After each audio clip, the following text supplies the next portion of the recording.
आइए आज हम समझते हैं ईटीपीबीएस की प्री काउंटिंग यानी स्कैनिंग की प्रक्रिया। पहले हम देखते हैं कि ईटीपीबीएस या पोस्टल बैलेट में क्या क्या शामिल है। सामने आप एक देख रहे हैं बड़ा सा आयत, यह है हमारा फॉर्म 13C जिसे हम लिफाफा बी बोलते हैं। इसी के अंदर बाकी प्रपत्र पोस्टल बैलेट संबंधी होते हैं। 13C सबसे बड़ा लिफाफा है। इस लिफाफे को खोलने पर हमें मिलता है फॉर्म 13A जो मतदाता द्वारा की गई घोषणा है। घोषणा के अलावा इसमें एक छोटा सा लिफाफा भी और रखा रहता है। इस लिफाफे को हम बोलते हैं लिफाफा ए या फॉर्म 13B। इसी लिफाफे के अंदर पोस्टल बैलेट होता है। अब देखिए इसमें है 3 चीजें।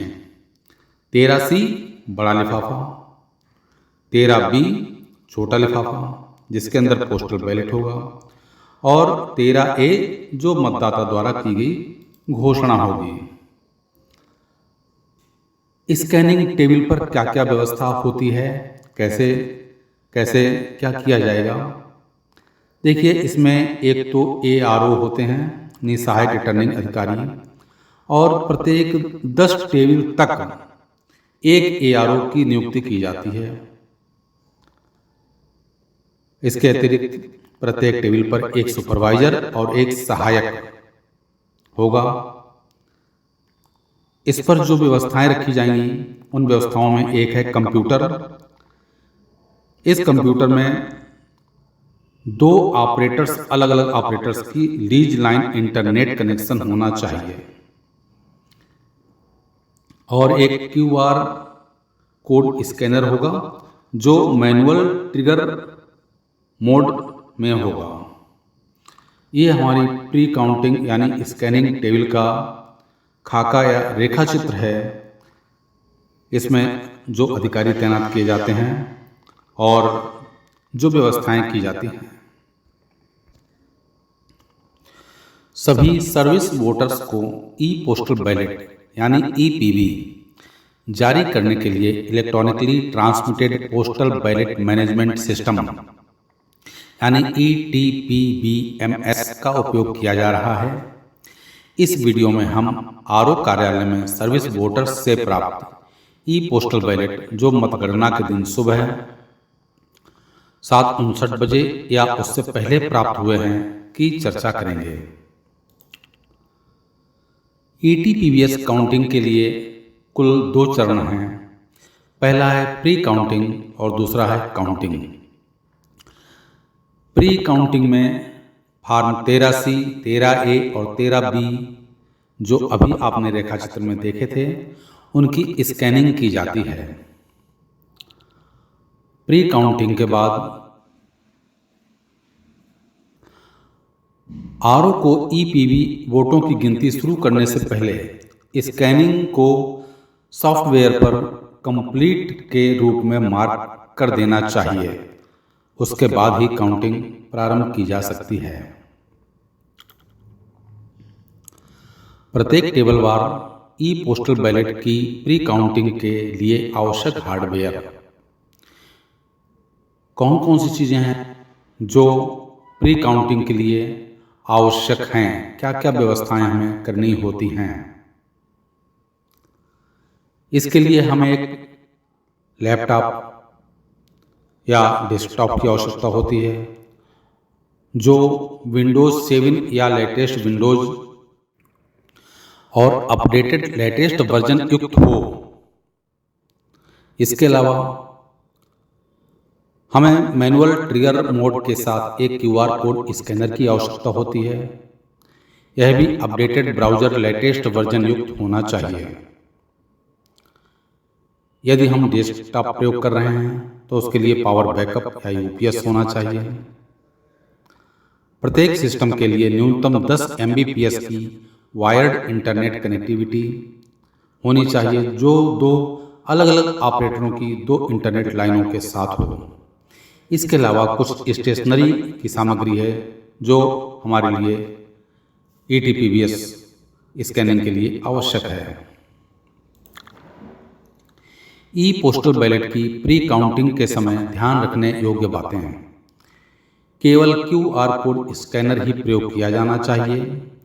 सभी QR कोड स्कैनर और कंप्यूटर को काउंटिंग से एक दिन पहले काउंटिंग स्थल पर ही डेमो साइट पर टेस्ट किया जाएगा।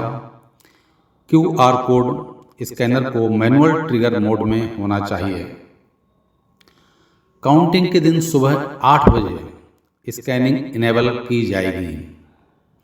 प्रत्येक उम्मीदवार के एक एजेंट के लिए कमरे के भीतर बैठने की उपयुक्त व्यवस्था भी की जाएगी ताकि वे QR कोड रीडिंग की प्रक्रिया देख सकें।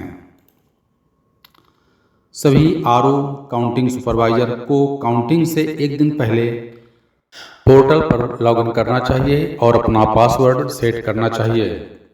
प्री काउंटिंग या ETPBS स्कैनिंग के लिए नियुक्त ARO को अच्छी तरह से प्रशिक्षित होना चाहिए। Pre counting ARO invalid ballot tray में रखे हुए प्रत्येक ETPBS को चेक करेगा और कारण प्रदर्शित कर उसे चिन्हित करेगा। स्कैनिंग का क्रम होगा CAB, मतलब पहले फार्म 13C की स्कैनिंग की जाएगी और उसके बाद फार्म 13A की स्कैनिंग की जाएगी और सबसे अंत में फार्म 13B की स्कैनिंग की जाएगी। इस क्रम को अपनाया जाएगा। काउंटिंग सुपरवाइजर और काउंटिंग असिस्टेंट को सभी प्रकार के परिदृश्यों या संभावित स्थितियों से परिचित होना चाहिए। काउंटिंग सुपरवाइजर और काउंटिंग असिस्टेंट को केवल QR कोड की स्कैनिंग करनी होगी। वे किसी भी दस्तावेज की वैधता का निर्धारण नहीं करेंगे। ई पोस्टल बैलेट की वैधता की जांच या स्क्रूटनी काउंटिंग टेबल पर RO या काउंटिंग ARO द्वारा की जाएगी। चुनाव समाप्त होने तक कभी भी मोबाइल नंबर या ईमेल ID ना बदलें। 2 अलग अलग ट्रे रखें, एक ETPB के लिए जिसकी गिनती की जानी है और एक ETPB के लिए जिसकी गिनती नहीं की जानी है। दोनों ट्रे पर क्रमशः वैलिड बैलेट और इनवैलिड बैलेट का स्टिकर चिपकाया जाएगा। इन दोनों ट्रे में रखे हुए ETPBS को मिक्स नहीं करना है। प्री काउंटिंग हो जाने के बाद वैलिड बैलेट ट्रे में मौजूद ETPBS को काउंटिंग टेबल पर ट्रांसफर करें। महत्वपूर्ण नोट: सभी प्राप्त EPB की स्कैनिंग पूरी करने के बाद RO ETPBMS पोर्टल पर लॉगिन करेगा और स्कैनिंग को कंप्लीट के रूप में मार्क करेगा और इसके साथ ही काउंटिंग के दिन सुबह 8 बजे तक और सुबह 8 बजे के बाद प्राप्त EPB की कुल संख्या दर्ज करेगा और स्कैनिंग के बिना खारिज किए गए कुल EPB की संख्या दर्ज करेगा। एक बार स्कैनिंग को कंप्लीट के रूप में चिन्हित करने के बाद आगे कोई स्कैनिंग नहीं की जा सकती है। अब आगे काउंटिंग प्रारंभ की जाएगी। ETPBS की प्री काउंटिंग के परिदृश्य कौन कौन सी स्थितियां आ सकती हैं संभावित, इसके बारे में अब हम विवेचना करेंगे। परिदृश्य नंबर 1, सामान्य स्थिति या सामान्य परिदृश्य। 13C को स्कैन करें। कंप्यूटर द्वारा generate unique serial number supervisor लिफाफे के पृष्ठ भाग पर पेंसिल से लिखेगा। सत्यापन सही पाए जाने पर 13C खोलें और 13A और 13B को बाहर निकालें। 13A के दोनों QR कोड को एक एक करके स्कैन करें। 13A के पृष्ठ भाग पर कंप्यूटर द्वारा जनरेट यूनिक सीरियल नंबर को पेंसिल से नोट करें। 13B पर नीचे दाईं ओर छपे QR कोड को स्कैन करें। 13B के पृष्ठ भाग पर कंप्यूटर द्वारा जनरेट यूनिक सीरियल नंबर को पेंसिल से नोट करें। QR कोड रीडिंग में कोई विसंगति ना पाए जाने पर 13B और 13A को 13C लिफाफे में वापस रखें और लिफाफे को वैलिड बैलेट का स्टिकर लगी हुई हरे रंग की ट्रे में रखें। परिदृश्य नंबर 2, यदि 13C पर उपलब्ध QR कोड क्षतिग्रस्त है और स्कैनिंग संभव नहीं है, तब हम क्या करेंगे? 13C खोलें और 13A में लिखे मतदाता का नाम पता। कंप्यूटर पर फॉर्म 13C टैब में ड्रॉप डाउन लिस्ट में सेलेक्ट करें और ऐड बटन पर क्लिक करें। सॉफ्टवेयर द्वारा जनरेट यूनिक सीरियल नंबर को सुपरवाइजर लिफाफे के पृष्ठ भाग पर पेंसिल से नोट करेगा। सत्यापन सही पाए जाने पर फॉर्म 13A पर नीचे की ओर उपलब्ध क्रमशः दोनों QR कोड स्कैन करें। 13A के पृष्ठ भाग पर कंप्यूटर द्वारा generate unique serial number pencil से नोट करें।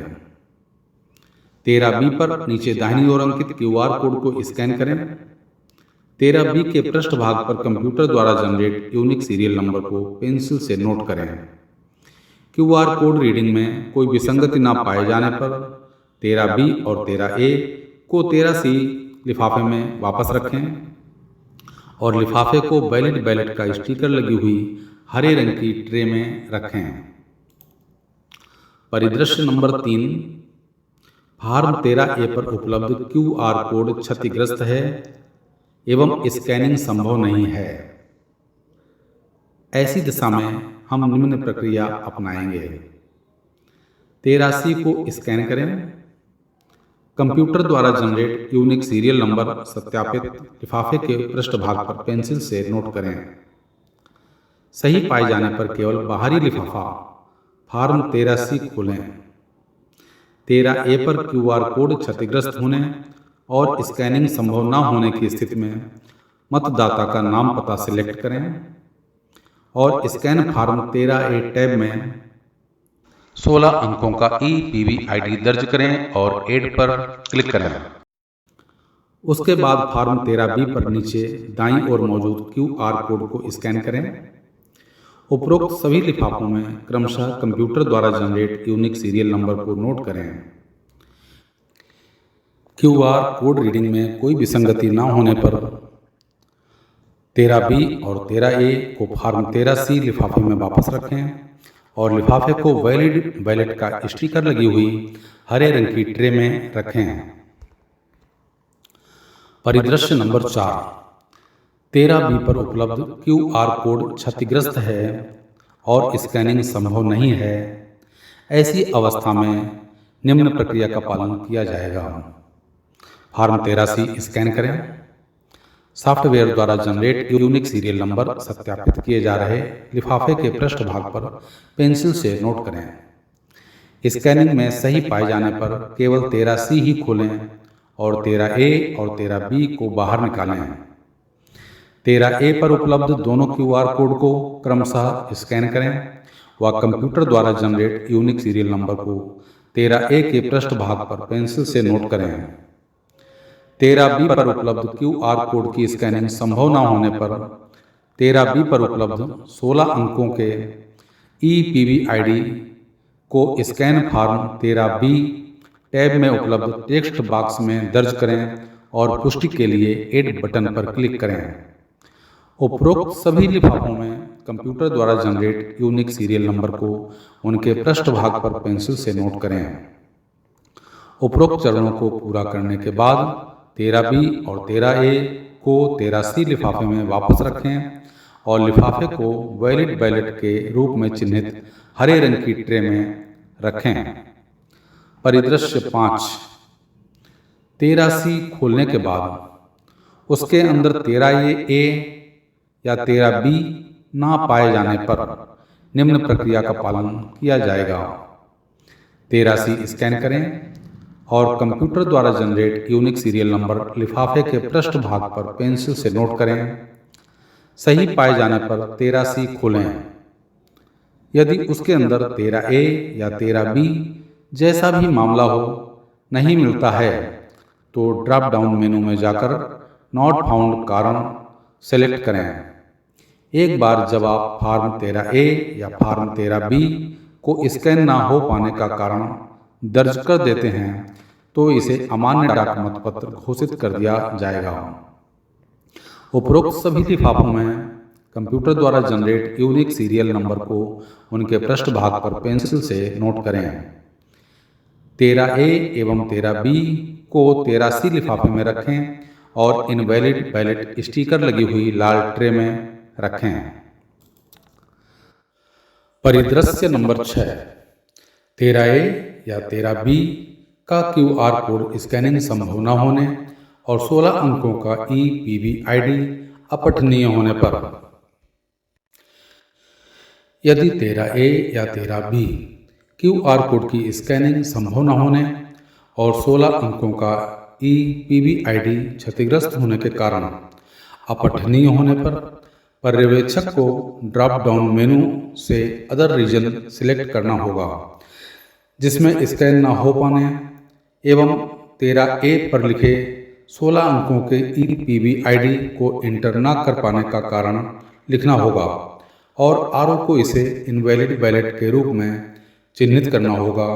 इसे इनवैलिड बैलेट का स्टिकर लगी हुई लाल ट्रे में रखें। परिदृश्य नंबर 7। 13A, 13B एवं 13C सभी का QR कोड स्कैनिंग संभव न होने और 16 अंकों का EPBID अपठनीय होने पर। यदि क्षतिग्रस्त होने के कारण उपरोक्त तीनों का QR कोड स्कैन किया जाना संभव नहीं है और 16 अंकों का EPBID अपठनीय होने के कारण मैनुअल एंट्री भी संभव नहीं हो पा रही है, तो इसे अमान्य मतपत्र के रूप में चिन्हित किया जाएगा और मतपत्र की गिनती RO द्वारा EPB प्री काउंटिंग पूरा होने पर अंतिम रूप देने के दौरान दर्ज की जानी चाहिए। इसे इनवैलिड बैलेट का स्टिकर लगी हुई लाल ट्रे में रखें। परिदृश्य नंबर 8। EPB डुप्लीकेट या नकली होने पर।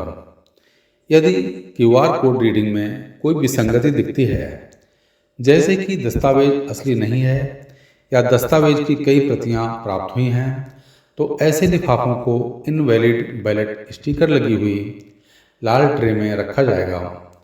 QR कोड रीडिंग में लिफाफों या दस्तावेजों को अस्वीकार किए जाने की स्थिति में टीम के प्रभारी ARO को QR कोड रीडिंग में दिखाई गई विसंगति को देखना चाहिए और खुद को संतुष्ट करना चाहिए, जिसके परिणाम स्वरूप अस्वीकृति होती है और इसे फॉर्म 13C के पीछे लिखना चाहिए। सभी प्राप्त ETPB की प्री काउंटिंग पूरी करने के बाद मतगणना हेतु ट्रे को काउंटिंग टेबल पर ले जाया जाएगा, परंतु गणना से पूर्व 13A को सील कर दिया जाना चाहिए, जिससे मतदान की गोपनीयता भंग न हो। सभी प्रतिक्षेपित किए जाने योग्य मतों पर RO या काउंटिंग ARO द्वारा निर्णय लिया जाना चाहिए एवं निर्णय का अंकन किया जाना चाहिए। मतगणना के लिए आगे की कार्यवाही निर्वाचन संचालन नियम 1961 के नियम 54A के प्रावधानों और आयोग के निर्देशों के अनुसार होगी। ETPBS की स्कैनिंग के उपरांत ETPBS और पोस्टल बैलेट की गणना की प्रक्रिया एक समान है, जिसे आप पिछले वीडियो में देख चुके हैं।